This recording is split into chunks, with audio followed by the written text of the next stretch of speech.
একজন স্ত্রী চুপচাপ হয়ে যায় তখনই যখন তার সঙ্গী তার সঙ্গে সময় কাটানো কমিয়ে দেয়। তখন সেই চুপচাপ মুখেই লুকিয়ে থাকে হাজারটা না বলা কথা, একগুচ্ছ অভিমান। তখন হয়তো তার চোখে ঝলসে ওঠে নতুন শাড়ি, নতুন গহনা কিংবা দামি পারফিউমে।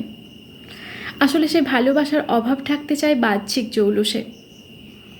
স্ত্রীকে বোঝা খুব কঠিন কিছু নয়, সে মাটির মতো নমনীয়।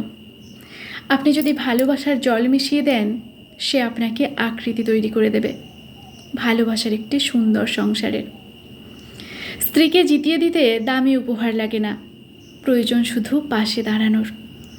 সারাদিন কাজের পর একটুখানি আদর, একটু সাহায্য, আর না বলা আর বলা আজও অনেক কষ্ট করেছ, এই কথাগুলোই তার কাছে রাজকীয় উপহার। রাতের খাবার শেষে একসঙ্গে ছাদে বসে দুটো কথা বলা, রাস্তার ধারে এক প্লেট ফুচকা খাওয়া অথবা একটা 15 টাকার গোলাপ, এইসব তার চোখে প্রেমের আলতো ছোঁয়া। স্ত্রী চায় না কোনো বিলাসী গাড়ি, সে চায় আপনি মাঝে মাঝে তার হাত ধরে শহরের অলিগলি ধরে একটু হেঁটে যান, রিকশায় বসে চুপচাপ আকাশ দেখুন। ভালোবাসা কখনোই দামের মাপকাঠিতে ধরা যায় না। ভালোবাসা লুকিয়ে থাকে সহজ মুহূর্তে, ছোট ছোট অভ্যাসে, এক কাপ চা ভাগ করে খাওয়ায়।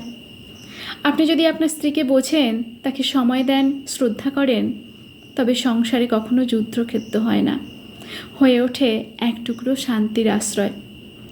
একজন স্ত্রীকে ভালোবাসা মানেই তাকে মানুষের মতো মর্যাদা দেয়া, আর সেটাই সবচেয়ে দামি উপহার।